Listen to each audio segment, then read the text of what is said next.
I'm at a massive cemetery in Brooklyn, New York, where I'd intended to give a little lecture on the Battle of Long Island, the largest, in terms of participants, number of participants, the largest Revolutionary War battle, the first battle waged by the Americans after declaring independence.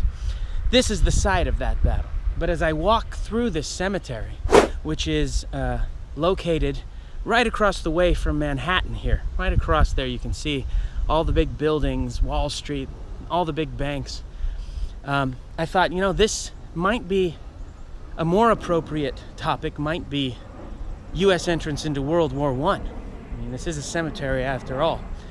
And that area right across the way there will play a transformative role in American history. Government will never be the same again. The world will never be the same again. And you could argue that that all started right here. The U.S. will enter World War I a debtor nation. By the time the war is over, the U.S. will be a creditor nation.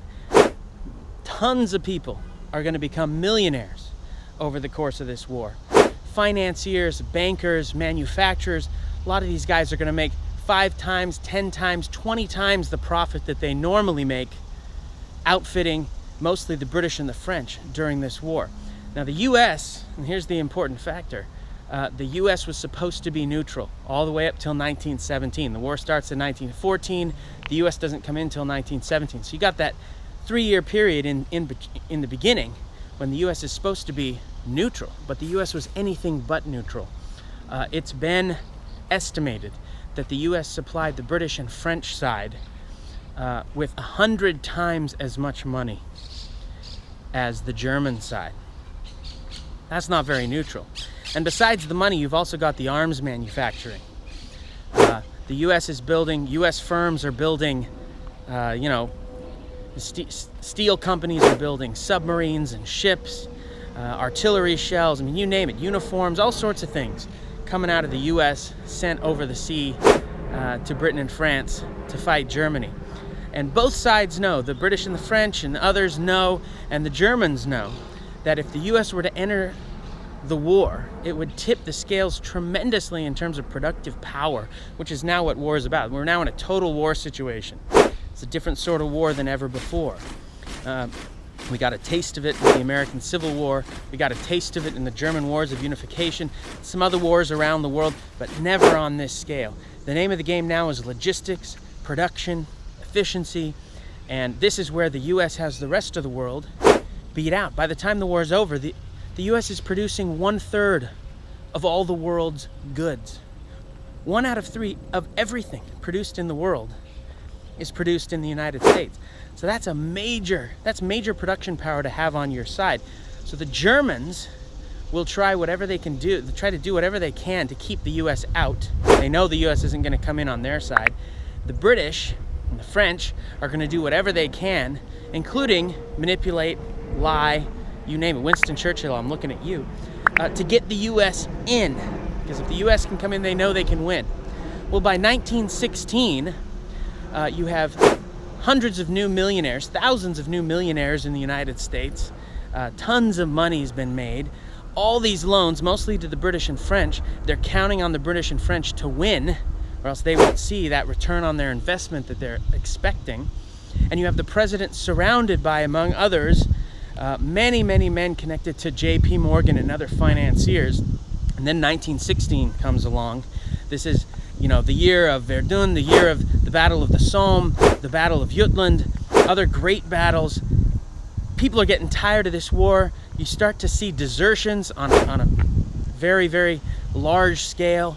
And people are thinking, hey, this thing could be winding down. And if it winds down at this point, what we're going to see is not an unconditional surrender of one side or the other. We're going to see a negotiated peace.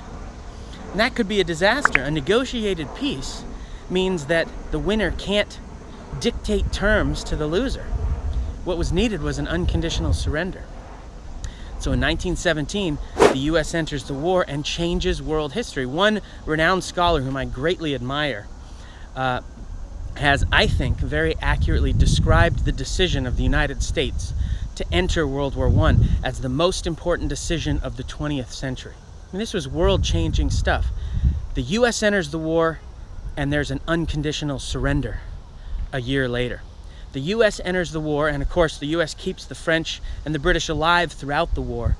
And by the end, what you have is a Germany on its knees. And you have a Treaty of Versailles, which is punishing to Germany. That punishing nature of this treaty is going to force a situation in which someone like an Adolf Hitler can naturally and democratically come to power. This is a guy who would have been a fringe figure if not for the punishing nature of Versailles and that unconditional surrender that US entry allowed for. This was a momentous thing. You can trace the rise and spread of communism, the rise and spread of fascism and Nazism to this decision and this unconditional surrender, this not negotiated peace, but forced peace and then punishment of Germany by particularly the British and the French. Despite any of Wilson's utopian dreams, he was not in charge at that negotiation table. Those who wanted to punish Germany were. And of course, they're just setting the stage then for World War II and everything that came from it, including the whole half-century Cold War situation. All of this, it could be argued, starts with US entrance into World War I, which itself, it could be argued, starts with all those war profits, all that money to be made by the great bankers, manufacturers, and financiers across the way behind me.